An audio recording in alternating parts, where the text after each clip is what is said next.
Every year I do a training that is all about your skills as a solution-focused brief therapist. I mean, going way beyond theory and getting into like the practical skills you need in a session in order to produce outcomes effectively, efficiently, and consistently with your clients. And for me, this is one of the most important trainings that I do. And this year's event blew me away. We had thousands of people from all over the world. Like, it was remarkable. And Adam Frower, so this year I taught it with Adam Frower. Dr. Adam Frower is one of the most genius minds in solution-focused brief therapy. He's a leading researcher, he's an amazing clinician, he's an amazing lecturer, but he's got these really, really great ideas. And he talked about something that I had never heard him talk about before during the series, and it's called discernment.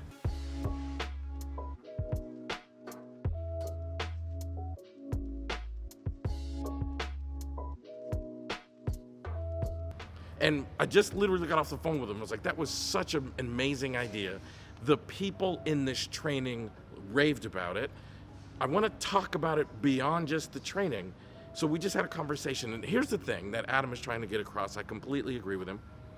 One of the things we have to do in solution-focused brief therapy is make sure our questions land. And what I mean by land is like make sure our questions are connected to things that the client experiences as meaningful.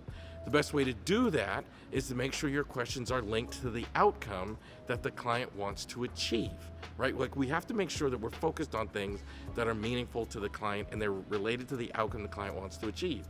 The problem is, oftentimes our clients will talk kind of all over the place. Like, they'll answer your questions with all kinds of material that feels like it's just untethered going everywhere. And one of the most important skills you have to learn as a psychotherapist using this approach is how to discern the content the client is giving you and then apply it using a question that's connected to their outcome. And I think that is a game changer. I think sometimes we ask brilliant solution-focused sessions, especially when we first start learning this approach.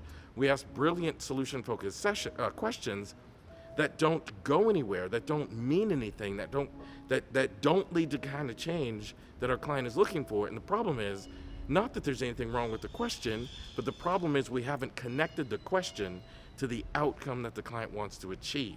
That's a skill that we have to have, where we have to kind of discern what is it the client wants. We have to take the content the client is giving us in their responses to our questions and then turn them into more questions that are linked to what they want to achieve. And that is so much more going to make a difference in your client's life. It's going to help you apply this approach so much more. It's going to help you achieve consistent outcome with your clients. That's what this is all about. So make sure that you are practicing the skill of discernment, which is hearing the client information and then discerning how you will build a question that is linked to their outcome. That's the game-changing skill, and that's what I want you guys to take away from this video. So I just want to say thank you, Dr. Frower, for letting me share the stage with you. Thank you for sharing your ideas, and that was a brilliant one. I mean, Adam and I,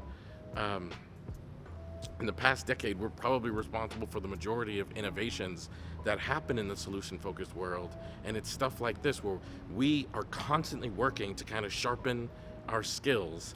And then while we're teaching, these things come out and we're like, oh my gosh, there's a thing that we need to highlight, spend more time on.